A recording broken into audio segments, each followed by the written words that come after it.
Hello दोस्तों, स्वागत है आपका इस वीडियो में। और आज के इस वीडियो में हम करेंगे कक्षा 9 का प्रश्नावली 7.1 के प्रश्न 4 और 5 को।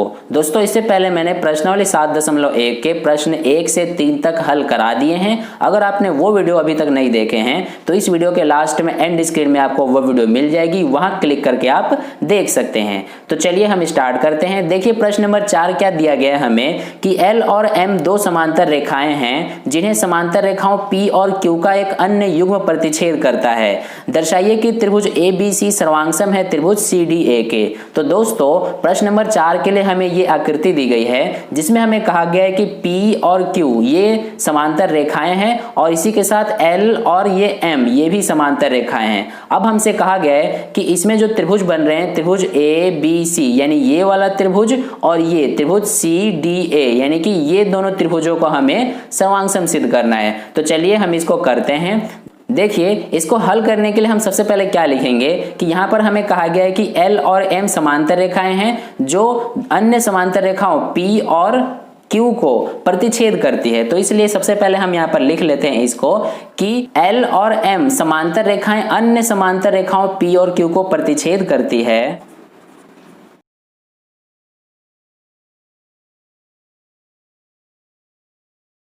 तो दोस्तों, ये हमने लिखा कि क्योंकि L और M समांतर रेखाओं अन्य समांतर रेखाओं P और Q को प्रतिच्छेद करती है, इसलिए यहाँ पर जो AB है वो समांतर हो जाएगा CD के और इसी तरह से जो BC है वो भी समांतर हो जाएगा AD के, है ना।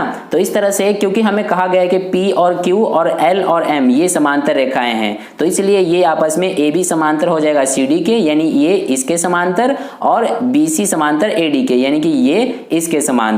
तो इस तरह से यहां पर आप देखेंगे कि यहां पर क्या बन रहा है, ये AB समांतर है CD के और BC समांतर है ये AD के। तो इस तरह से ये आप देख रहे हैं कि ये एक हमारा समांतर चतुर्भुज बन जाता है। तो इसलिए यहां पर हम लिख लेंगे कि ABCD एक समांतर चतुर्भुज है। ठीक है दोस्तों, तो अब देखिए यहाँ पर कि ये जो ABCD एक समांतर चतुर्भुज है, इसमें ABC और एक ये CDA ये दो त्रिभुज बन रहे हैं। तो यहाँ पर हम लिख लेते हैं कि त्रिभुज ABC तथा त्रिभुज CDA में, अब देखिए इसको हमें सर्वांगसम सिद्ध करना है दोनों ही त्रिभुजों को।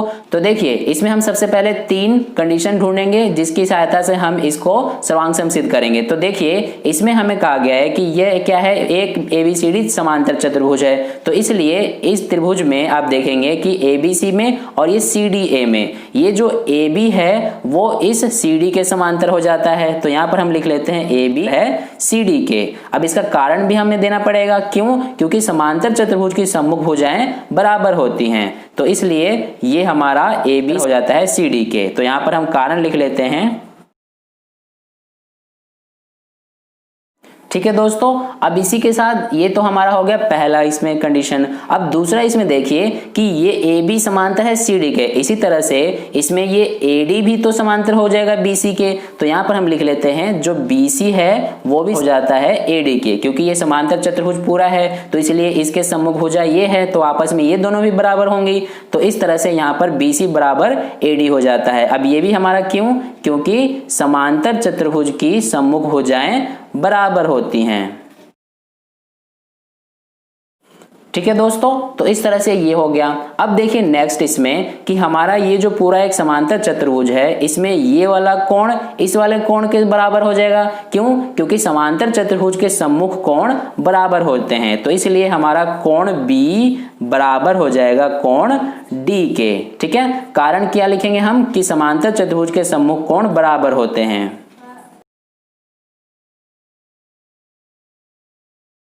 ठीक है दोस्तों, तो इस तरह से हमने ये किया। अब देखिए यहाँ पर कि ये सर्वांग समता के कौन से नियम का यूज हो रहा है इसमें। देखिए ये हमारा हो जाता है भुजा, ये भी भुजा और ये कोण, यानी कि SAS सर्वांग समता नियम का उपयोग हो रहा है इसमें। तो इसलिए लिखेंगे हम SAS सर्वांग समता नियम द्वारा।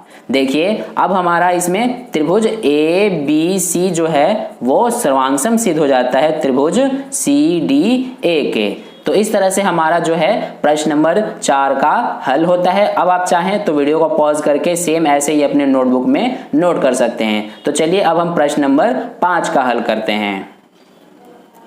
तो दोस्तों प्रश्न संख्या 5 में हमसे कहा गया है कि रेखा L कोण A को समद्विभाजित करती है और B रेखा L पर स्थित कोई बिंदु है, BP और BQ कोण A की भुजाओं पर B से डाले गए लंब है।